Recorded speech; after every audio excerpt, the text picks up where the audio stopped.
ఇక్కడ పైతట్టు పూర్వకాలంలో పెళ్లి 7 రోజులు జరిగేదన్నమాట.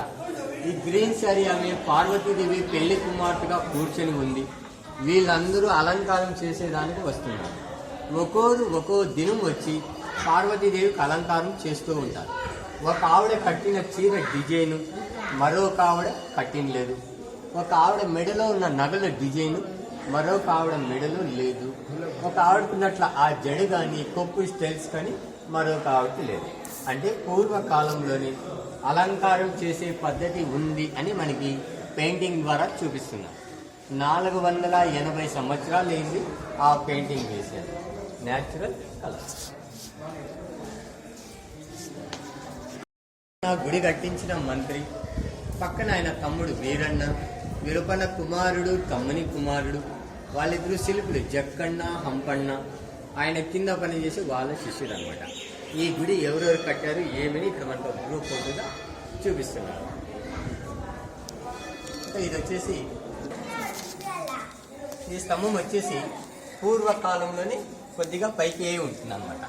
అంటే మనం ఒక బట్ట వేసి ఆ పక్క తీయచ్చు అనమాట. 4 ముళ్ళు పైకే ఉంటుంది.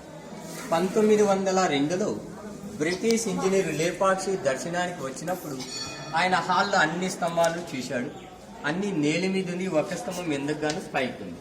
ఆ ఇంజనీర్కి అనుమానం, గుడి కొండ మీద ఉంది, దేనికి సపోర్ట్ లేదు, ఇప్పుడు భూకంపం అనేది వస్తే ఈ స్తంభము పడిపోతుంది, ఈ స్తంభాన్ని మనము నేల మీద కూర్చోబెట్టాలి అని ఆయన ఒక ఐరన్ రాడ్ తీసుకుని ఈ ములిని కదిలిస్తాడు. ఆయన ఎప్పుడైతే ఈ ములిని కదిలిస్తాడో అప్పుడు ఇక్కడ ఏమైంది, ఈ స్తంభం ఆ పై భాగం చూడండి తల భాగం మీద ఆ పక్కకు జరుగుతుంది. ఫస్ట్ అన్ని లెవెల్గా ఉంటుంది, సైడ్కి వచ్చింది. ఆ ఇంజనీర్కి అనుమానం వస్తుంది, నేను ఈ మూలిని కదిలిస్తే అది ఎందుకు గానో పక్కకి జరిగింది అని రెండో మూలిని కదిలిస్తాడు. అప్పుడు స్తంభం ఇలా వాలింది, కొద్దిగా డెంట్. ఇప్పుడు ఇక్కడేమైంది, స్తంభానికి మధ్య గ్యాప్ ఉంది, అవి రెండు అక్కడ ఆనుకోలేదు. ఆ లోపలి భాగాలు రెండు దగ్గరకు వచ్చిందన్నమాట. అవును. అప్పుడు ఈ నాట్య మంటపము అనేది కొద్దిగా షేక్. అప్పుడు ఇక్కడేమైంది, 1, 2, 3 మూలలు పైకి లేచింది, 4వ మూల నేలు కానుకొని కూర్చొనేసింది. అప్పుడు ఆ ఇంజనీరు, ఈ నాట్య మండపంలో 70 స్తంభాలు ఉన్నాయి, 69 స్తంభాల భారము దీని మీద ఉంది. ఈ నాట్య మండపం అంతా దీని మీద ఆధారం. మనం ఇప్పుడు దీన్ని కొద్దిగా కదిలిస్తే ఈ నాట్య మండపం అంతా పడిపోతుంది అని ఆ ఇంజనీరు భయపడి వదిలేశారు. దీన్ని వేలాడే స్తంభం అని అంటారు.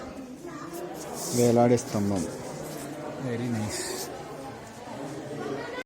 నల్ల కండ్లు కనిపిస్తుంది బొమ్మ, అది కృష్ణుని బొమ్మ.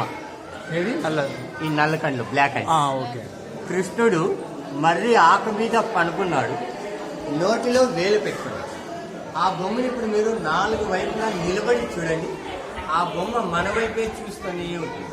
మీరు ఎటు వెళ్ళి చూసినా కూడా ఆ బొమ్మ మన వైపే చూస్తూనే ఉంటుంది. వటపత్ర సాయి కృష్ణ అని దానికి పేరు అన్నమాట.